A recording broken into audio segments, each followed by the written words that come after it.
Charlotte Tweed, relocation strategist, founder of Liberty Travel Coach, and welcome to Free Thinkers Rising. And today I have with me Sondre Bjellås. I met Sondre in Montenegro, and I asked him to take myself and my husband and clients of mine on a tour of MTL City. And he was much obliged to do that and took us on a tour, and we've been in contact ever since. It's a Free Cities project, an intentional community in Montenegro. So Sondre, please introduce yourself. Yeah, thank you for having me here. So my name is Sondre, as you mentioned. I come originally from Norway.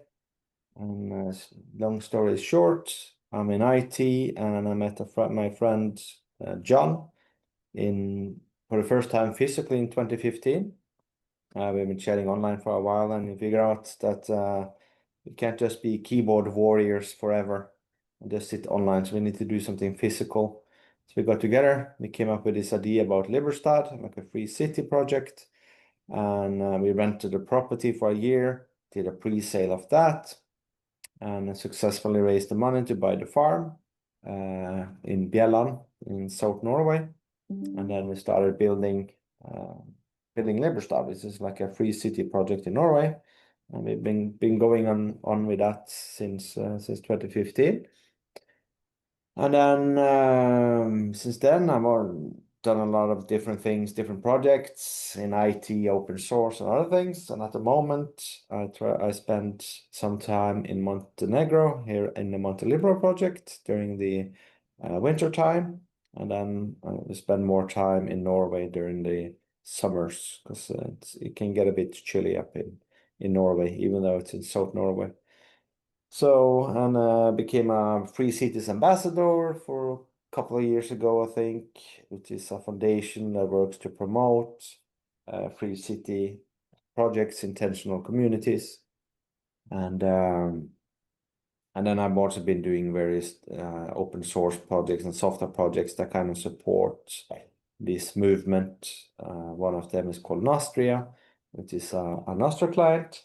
And I recently also started something that I call it kind of a movement called Free to Build, which came from the realization that these free city projects is never going to get proper freedom to build unless we get more people involved, basically everyone globally involved in this. And I think this has a great potential, and I think that's a good way of moving forward if you want more freedom. That's a quick intro. A quick intro. So the Free to Build movement, I said this is something that you've recently started, and I know it's something that I've noticed as well too. It takes a long time to get the Free Cities projects going, and people are looking for places to move to and live in now. So how do you see the Free to Build movement possibly speeding up that process?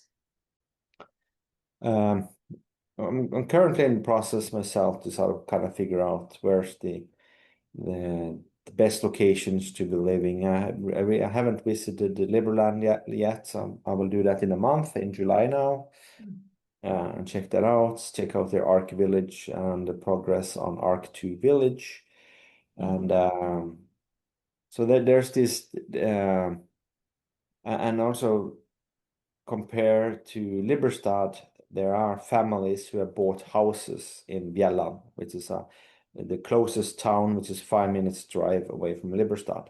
Because in Liberstad, we haven't really built any new major buildings, right? It's just renovation of existing buildings there to avoid too much conflict and issues with the municipality. While here in Montelibro, the development stopped a year ago because they were doing a bit too much illegally. 50 to 80% of houses here are built illegally already in Montenegro, but there was a news article by a journalist and I got some attention, and then they got an inspection based on that article, which basically may shut down the development for a year now, and we will see when that starts up again. So what I'm seeing though is that a lot of people, they just end up having to buy or rent properties, in close proximity to these projects. So we currently live now in a place called Geluga, which is right outside of Bar, which is the closest city to Montenegro city. It's like 12 minutes drive away from here. I would very much love to be able to build there, but right now nobody can build anything. Um, and I want to build. I can't wait to build, you know. And in Liberstad, I have a cabin, which is just 3 minutes drive from Liberstad center. So I don't really have a need to build cabin myself there. There are some people who have now started doing some work in the forest where they have cabin plots. And yeah, and I've been investigating sort of free city projects and opportunities to move and live in for a while now, looking at Prospera. But then you have like I don't know too much about Prospera, but Morasan, for example, I know a little bit more of. It's not that big of an area, you know, and it's a gated community, and crime rates is higher compared to Montenegro, where crime rates is fairly low. Norway is even less, and then you have the issues with with the culture, the language, everything. And then you have Veritas Villages, which is interesting. There's Europeans who have signed up to Veritas Villages, which is multiple villages being built in Costa Rica and Panama and other places in Middle America. And New Hampshire project is also like actually before Liberstad, I had already signed up like a pledge to move to New Hampshire to the Free State project. So that was my long-term plan to move there. I recently started checking that a bit more as well, and I see the climate is actually they have a lot of snow and it's very cold up there. So I don't want to Hmm. live there either during the winter time. But I really hope I can go and visit it one day soon. So yeah, I keep researching, and you know there's even though I'm mostly focused on this free cities movement, there's a lot of other projects like family villages and intentional communities. Portugal and Spain is like a big destination for this. You Hmm. also have a guy called Jonathan, which is doing a project in Malta now. Yes. It's very interesting because it's English speaking and it's better, and it's also part of European Union, if I'm not mistaken. And so they have actually rented an apartment there now, his family, for 2 years. So they're moving down first by themselves, checking it out, and then they're gonna try to get more families to join that project. So I also want to hope I can go visit there one day. No, so and then you have these you know these floating city projects and other things. So it's like this movement have been going on for quite a while, and it is kind of depressing that we haven't gotten further. Mhm. Uh, I have a lot of ideas of potentials that could be done, and like here in Bar, Montenegro, there's so much development going on right now. It's just crazy, and I've had this idea that like it's also part of this free to build stuff is that most development that have buildings that happens today is a developer who um, have a good relationship with the banks and investors, so they get enough money up front to be able to build a complex. But the way we really should be building these complexes is that people get together, that might know each other or share something in common, and they together design the space, you know.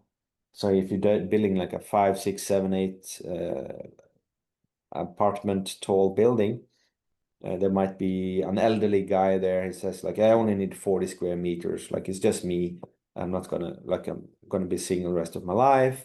And then you have a family of three, a family of five, and then you have a couple without kids, right? And then they get together, and in the middle they can have a sauna, they could have a gym together, they could have a barbecue, for example, like in the building itself. There's so many options.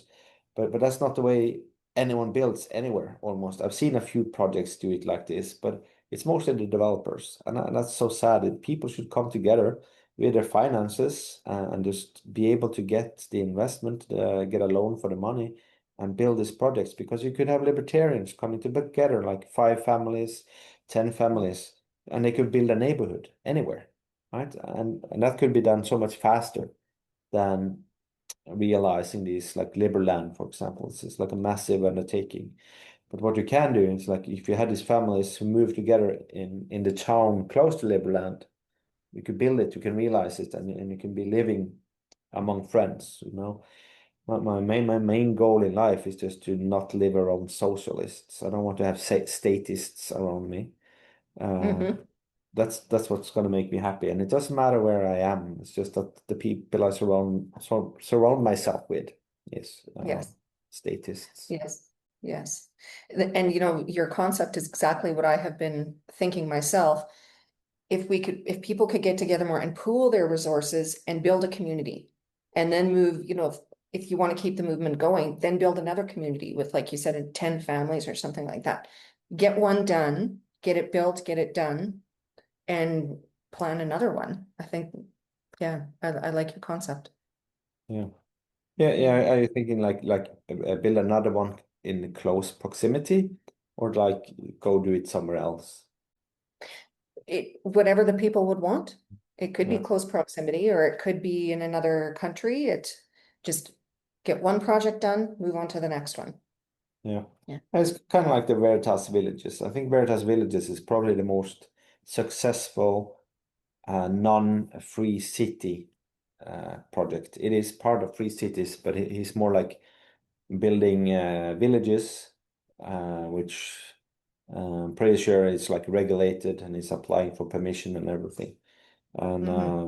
it's a much faster way to get some freedom. And my main goal with Liberstad and everything is to get freedom right now in my life right now. Um, I don't want to wait for it, right? And Liberstad will be probably very fantastic for our children and their children again. And it's amazing being there and working on it and everything, but it's like, yeah, it's so limited, because we don't have the big guns yet. Like, it's the government, they have the big guns, and they dictate, and they will use force against us. And that's why I think we need to grow and get bigger, and we won't get bigger in the free cities movement itself. I think it's such a niche market.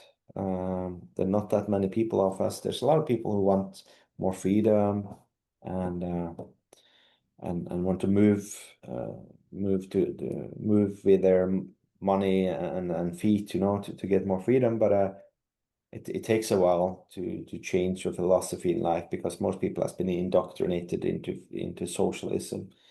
So I think it will take a while before they're actually interested in the concept of free cities. But most people can rally around this idea that people should be free to build their own houses, because I saw this YouTube video about this. I think this is a Swedish IT woman, where she showed that they used to be like building 300 to 400,000 houses a year in the US. Now they're building 50 to 70,000 a year. And it's only like four big developers, and all of them are colluding together to make sure that they don't build enough, because they want to keep the prices going up. They don't want prices to going down. Right. And and then you have all this. There's enough land. Like John, my companion in Liberstad, he calculated that there's plenty of land for everyone to have their own home. We don't need to Hmm. be living in skyscrapers in big cities. There's enough land for everybody. But the problem is that it is owned by either private people, and it's enforced through government monopoly of force. Um, there's a lot of land that nobody really claims, but it's on paper somewhere. The person might be dead, moved away, doesn't care. And there's a lot of government land that exists as well, which people should be free to just go there, claim, and build their own houses. Uh, I use the example of with animals, because animals and also humans have traditionally always been building homes. You need a home to survive. It's like that's actually why I don't care too much about the human rights, but other people do, and that's why. the free to build movement have like a suggestion with a minor change to the human rights declaration, which like give you the right to build your own home. And without the right to build your own home, we will be a slave forever. Especially now when all the housing, all the apartment complexes, and everything is being bought up by pension funds and big investors. In Germany, more than 50% is renters and will be renters for their entire lives. And if they just had the opportunity to go somewhere else, an unpopulated area, and build a shack, build a small building, find some friends, build something, maybe just for a few months. Like just imagine if you have a decent paying job and you could just go outside of the city somewhere, build a shack with some friends, live like easy and more cheaply, grow your own food. You could actually maybe save up a decent amount of money to get yourself an apartment, right? But the way it works now is like we're all in this rat race, forced in a rat race to take up mortgages. The price just keep climbing everywhere, and it's not being built and nearly enough anywhere. And on top of that, we have declining population, almost everywhere. So you will have empty villages, a lot of places, and I see there's these people on Instagram and YouTube. They sell their houses in the US, move to Italy to renovate this old ruin. And yeah, you can make it look fantastic, but that's very costly. It requires a lot of work, and I don't think it's a realistic foundation for some of these projects to go and renovate these old ruins. There's so many much better building techniques that can be used, modern technologies, and yeah, so it's obviously an option for someone. Some projects could get together and find a village to buy. There are villages here in Montenegro and Croatia and elsewhere. So, but I think like the options are there. The problem is getting people to join together. So if somebody would want to join your movement or become more active in your movement, what would they do? What would their next steps be? Well, let's first take Liberstad, for example. The first thing would is to reach out to Liberstad to learn the membership agreement, the declaration of voluntarism that we have there, and then you could come and visit. You could stay there for a short while, a long time, and just get to know the people that are living there and the community around. As I mentioned, we also have families living in Bjelland who have moved from the net. There's quite a few families from the Netherlands who have moved up there. And we're very, very open and welcome. There's fairly little information available for Liberstad, but we're launching our new website now, Liberstad 2.0, which have a bit different focus than we had before. It's more about building community than what we had before. And then you have Montelibro here in Montenegro. It's also just that they have hundreds of Telegram groups, so just get involved in Telegram online, get to know each other. The main problem with Montelibro compared for foreigners is that it's mostly Russian based. So you need to translate in Telegram a lot. They have one or two English speaking groups. So I think that's a kind of a big hurdle for a lot of people to join the Montelibro community. Like I'm here, there's a few other people that speak decent, well English, but there's also a few people who fortunately don't speak that English that well. And the free to build movement is just start to use the hashtag free to build. Like I have the website free2.build. That's the website, the domain name. There's a website there where you can actually give some financial support, and also like create videos, share videos, put on X, any social media. So I'm trying my best. I recorded a bunch of videos I haven't published yet. I'll start publishing more of them. There's so much going on. Even with AI, like it's easier to do stuff, but you just put more on yourself to do. Yes. Yeah. Now, when you were talking about Liberstad, you mentioned voluntaryism. And Yeah. a lot of people may not know what that is. I know what it is, but can you explain it for someone who has never heard of the term voluntarism before? Auburn Herbert, I think his name, is one of the, like, not directly founders of it. And there's also Lysander Spooner. It's also a thinker back in the day who sort of came up with these ideas. The way I like to explain voluntarism is basically just that all human interactions should be voluntary, meaning there shouldn't be any physical force and no threat of physical force against others. If you can't get your friend or your family member or your partner, business partner, to agree on something voluntary, you shouldn't be pressuring them and threatening them. Of course, you can do bribes and whatever. Hey, you will, like in a regular business. That's something different. But that's the main concept of it, and everyone agrees on this. Like in a family relation, in your friendship relation, maybe even in your corporate business relation. But then they say, oh, but you can't do it in a society level. We can't do it on a society because we have bad people. We have people who doesn't follow the laws, and who's going to make the laws, right? So I obviously believe it can be done fully, but I still think there's a limit, and that's city. I don't think you can do voluntarism on a bigger level than a city. And that is why I think the world should move. It is actually moving towards being city states a lot more. More and more Mm. cities get autonomy. And I think that's the future, that we want to have competing cities, and the nation states should just dissolve completely. And then we should have cities. And then in between those cities, people can settle, right? So if you have two different, let's say, uh, communities that are very heavily technology focused, right? But they are competing a bit on technology. And I like technology, but I'm a criminal guy, so I get thrown out from one of them. I can still settle in between, right? In zone between, I can build my shack there. I can maybe build up my reputation, and maybe one day I can come into to that city again. And then because today everything is like a mono nations, like in the EU, it's the same regulations everywhere. Before, when you argued with people and you said, "Oh, I don't think this is so good about Norway or the US," they say, "Okay, just leave then." But where are you going to leave? There's nowhere to leave. It's the same regulations, same laws everywhere. There's no difference.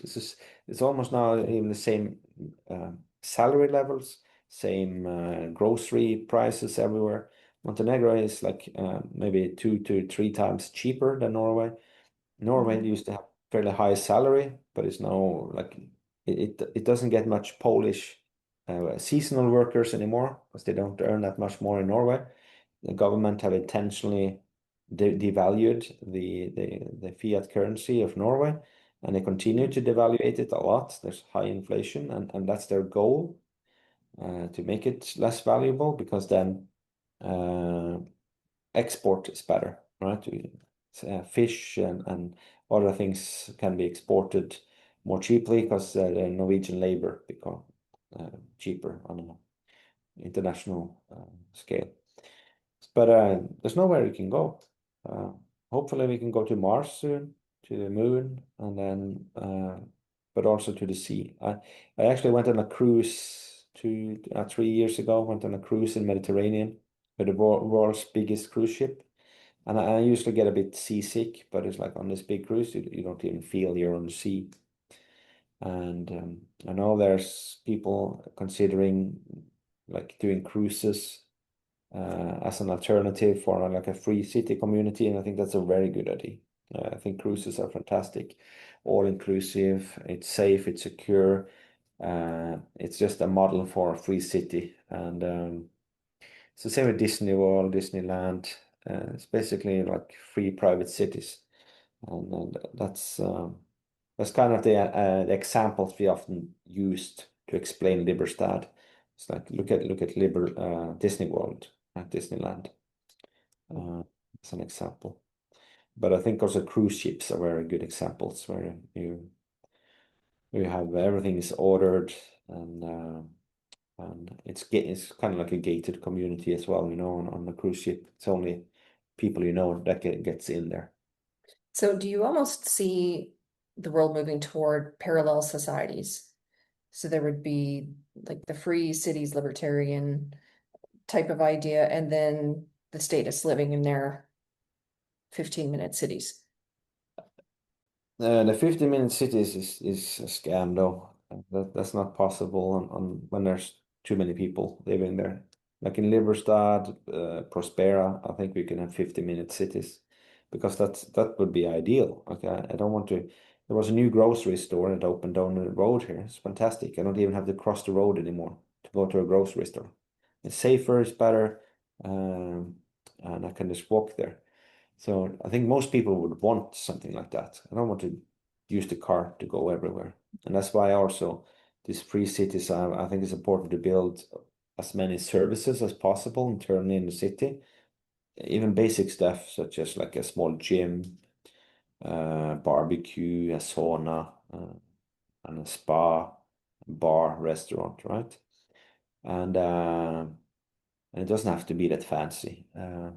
But it's I think it's kind of hard to see where the world is going today. I'm like spending a bunch of time on YouTube because my computer is just using AI to do all my work anyway, and I'm trying to follow up a little bit on what's happening in the world. I'm not watching news much, but I'm like following these YouTubers who basically report on the news, and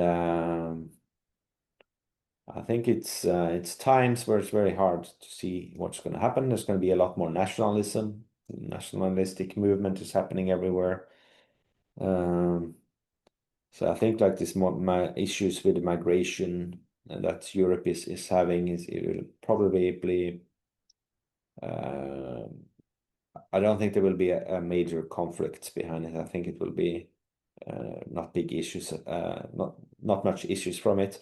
Traditionally, Denmark and Norway have been very restrictive on immigration, while Sweden have been very open. So Norway has not that much problems, but the problems is starting to increase now, with more violence, like hand grenades, shootings, and killings. But I think like eventually people will like there's a big wave now of right-wing parties that is going to win elections everywhere. So I think that's going to be. I don't think it's going to affect free city projects much. The only thing that's going to affect us much is if we get a collapse, and that would be super nice, because then we could just build whatever we want, and they wouldn't care much about us. And it is kind of collapsing as well right now because the government and municipalities is collapsing under their own requirements to deliver services to their residents and citizens, because the government basically says like you need to cover this and this and this, and here's the money you get to cover those services like kindergarten, schools, uh, um, renovations, and etc. And then um, and then they get more and more regulations from EU. And what we will see is that we get some deregulation as well. We've seen that in Norway in terms of building codes. Like you can build an extra 50 square meters now, home office, a separate building on your plot. You can't have living space there, but you can do that now, and you can do a 15 square meters extension on your house or your cabin without applying at all. It wasn't like that before, but the problem they had so many applications, right? They had to approve. So efficiency went down. I think that's also going to be an issue because, like with Liberstad, they don't have time to do inspections. They've done inspections physically at their space 3 times, I think, since 2016, 2017. And that's not much. And they don't reply to most of our emails that we send to them. They don't have time. They don't care. I don't know. Uh, so I think it will buckle under its own sort of, especially in Norway, where the majority of economy is now public sector, and it's just growing and growing. Private sector is shrinking, public sector is just growing, and that's going to end up in chaos soon. And we will see. I don't think I can predict much of the future in terms of society. I don't understand other people that well, especially not like I've been in IT for so long, and I'm kind of spoiled in terms of the intelligence of people I work with. And also in the free city movement, it's like a lot of intelligent people, and then sometimes Hmm. they end up in somewhere, whereas regular people with average IQs, I guess, and it's just I just have to laugh sometimes at the way people think and what they believe in. Well, you're working on another project called Nostria. Yeah. Yeah, and tell us what Nostria is. So the first thing I'll say is that the government and EU is cracking down continuously on social media and communication platforms and mobile devices. They want to monitor everything that happens on your phone. They want to scan all the photos you take. They want to read all the messages automatically, and they want to flag your phone, flag your identity if anything happens, and you have to log in with government identity. So there's no denial. You can't deny that I didn't save this photo, I didn't receive this photo, I didn't receive this text. You can't deny it soon because you need to log in. And it's biometrically approved and signed, so they will know everything. They already log everything that happens, but now it will just get worse. So, and most people like they want this, and they implement this under the disguise of being protecting the children. Oh, Mhm. the children shouldn't be on social media, so everybody has to log in with a government ID to be able to use the digital device. But the goal is not to protect the children.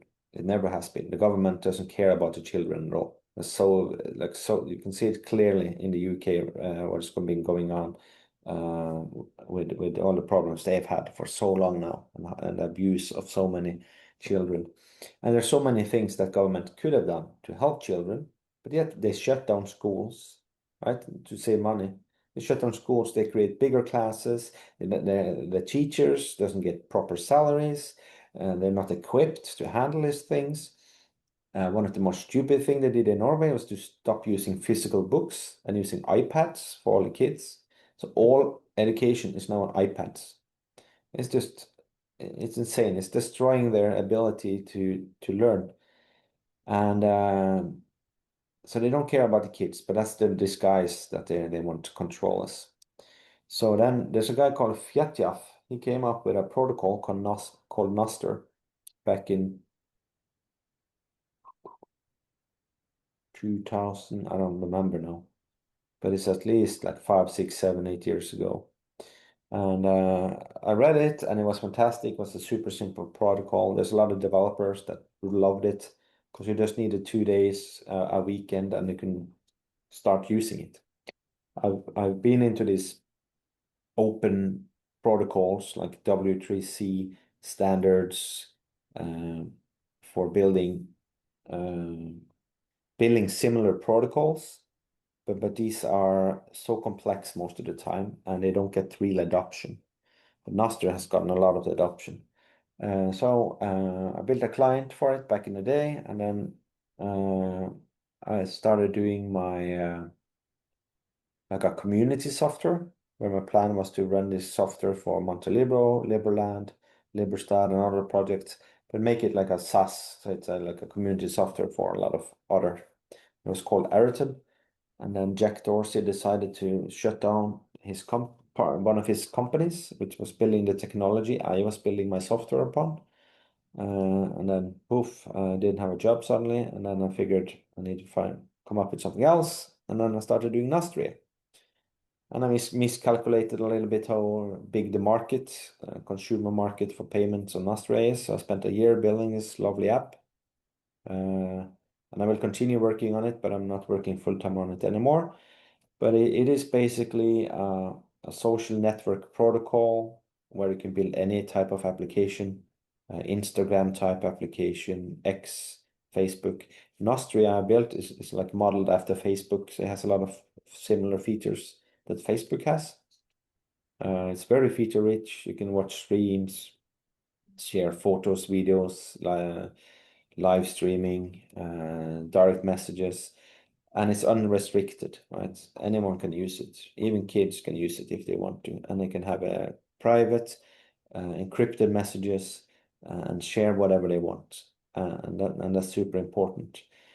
And because we've seen with Telegram and Signal and other stuff that and WhatsApp, you can't trust these services.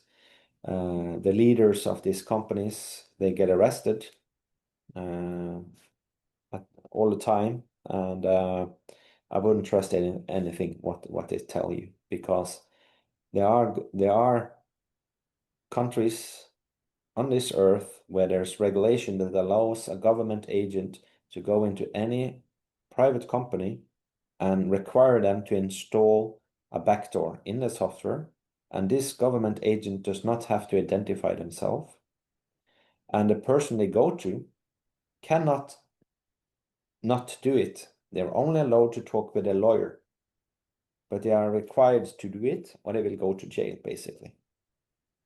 And there are countries in this world that have this law. So every software that is not open source, you should expect it to have a backdoor by at least one government, probably multiple governments globally.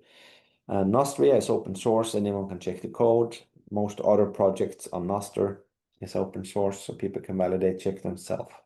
And yeah, I think this is a very important thing, a very important protocol that solves some of the issues we are seeing today with the AI bots and scams and impersonations, because that's a long discussion by itself with AI and those problems that's going to come with that. So Yes, that's another whole discussion.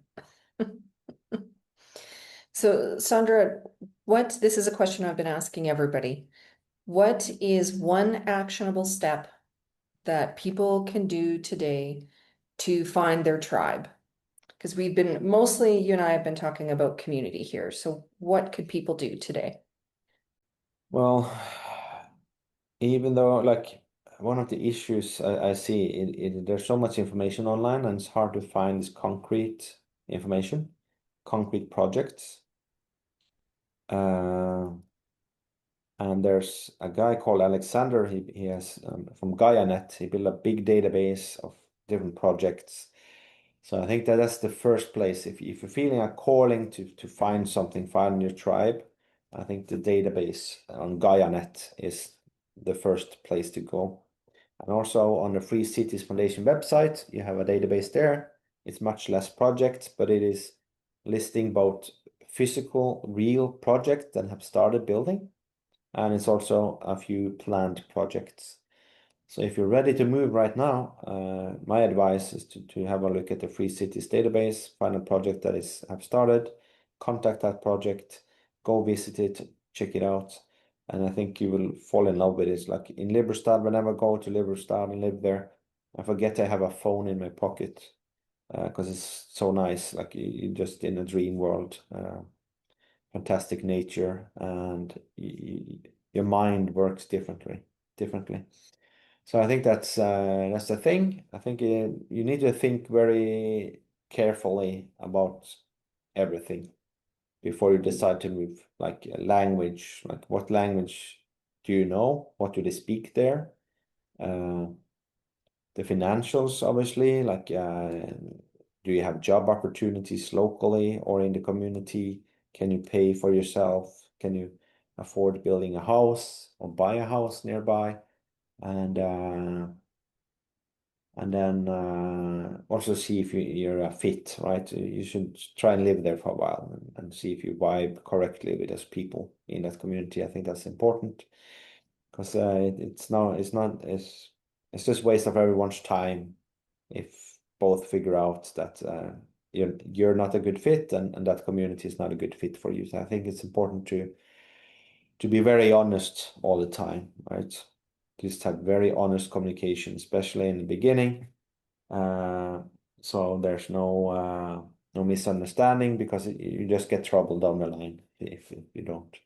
So I think ask a lot of questions, like be open about who you are, about yourself when you're meeting these people, and also ask hard questions and like investigate those different projects. That's my advice.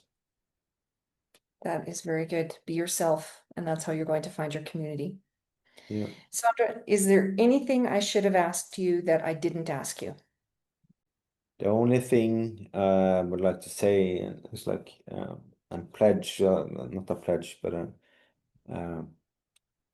Adam Beck is one of the original developers on Bitcoin. He wrote on Twitter some years ago, now that Bitcoin went high in the price, he pushed people who have become rich now to use their money for something good, right? Because there's a lot of like libertarians who got into Bitcoin early, they got rich, right? So he said, you use your money for this. Jack Dorsey is a good example of this. He spent a lot of his Bitcoin, a lot of his wealth on different projects, different companies, coming up with new things. And I don't think enough people do this. And I think most people we are all like very narrow-minded in our own universe, in our own box. And it's obviously hard to expand your life sometimes. But it's I hope more people, if you because I'm not a sales guy. I'm very bad at sales pitches. But I think if you're sitting on value, right, on money or whatever, think more conscious how you invest your money. So if you're a housing developer, right, instead of just going in and building a new house, earning some more money, right, maybe I should check with one of these free city communities. Do they want my investments? Maybe they can build something with my money. Maybe obviously the gains from it might in monetary value be less, but money is much more like appreciated and welcome and necessary in these communities, in intentional communities and the free city projects. So I think that's my pledge to here to, if you can't come physically and build and provide and support, then at least spend your money somewhere where it's giving value. Mm-hmm. To wrap up, can you just repeat the websites you mentioned again? You had said the Liberstad one and your free to Yes, build so you website. have liberstad.com. This is the main website. There's a new website coming very soon. We have Mhm. montelibro.org, which is the official website for Montelibro. And then you have free2.build, which is the free to build movement. And then you have the free cities from freecities.org. It's the Free Cities Foundation website. And Great. then GaiaNet, I don't remember the domain name, but if you just search GaiaNet database or something, you will find it. Great. Well, thank you so much for your time today, Sondre. I really appreciate it and look forward to connecting with you in person again. Thank you. Ciao, ciao.